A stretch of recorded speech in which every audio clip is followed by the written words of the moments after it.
Hey, what's happening? Joe DeSanto here. I'm at the skate park. It's actually in the Lake Arrowhead area, which is where we're staying.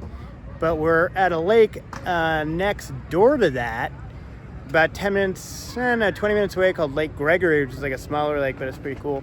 And they got a little skate park here. It's not an awesome skate park, but it is better than nothing. But anyway, I figure seeing them skating, I might as well give some tax tips as well, do two things at once.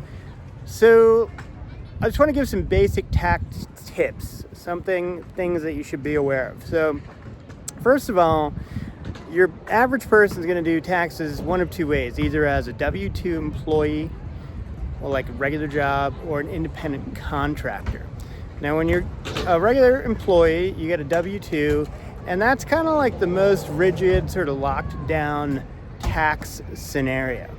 If you're operating as an independent contractor, you're essentially operating as a business, and now you can get business deductions. So you make your money, you deduct what you spend on your business, and you pay tax on the rest. So those are two main approaches or formulas that you're going to feed into, and in my opinion, generally having the business deductions is better. But also some other things just to keep your eye on is if you own a house, you can deduct a portion of the interest and some of the property taxes. But also, when you sell the house, if you're single, you get $250,000 of tax-free capital gains. If you're married, you get $500,000. So that's a really important thing about owning your residence. So that's something to consider. If you're married, when you're married and filing jointly, you potentially can get a great tax benefit. It depends to what degree both of the couple work. If one works and one doesn't, you're going to get kind of more benefit because you get to basically combine your tax bracket capacity, which means your cumulative income gets into higher tax brackets later on, or at a slower pace.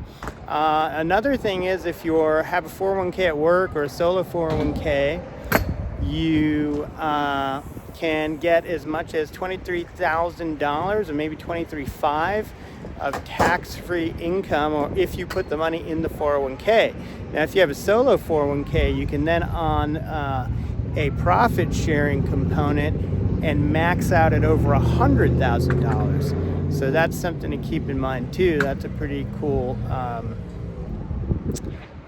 tax savings mechanism. Some other things, if you end up having kids, you get a $2,000 tax credit per kid. So, it's a little bit of a bonus. If you got some kids, though, they probably cost you way more than $2,000. Last quick one is not every state in the union makes you pay state income taxes. There's about 7 states that don't, including Florida and Texas. I live in Florida. Used to live in the flip side, California, where you pay kind of the most. So that's something to consider too. All right, talk to you later.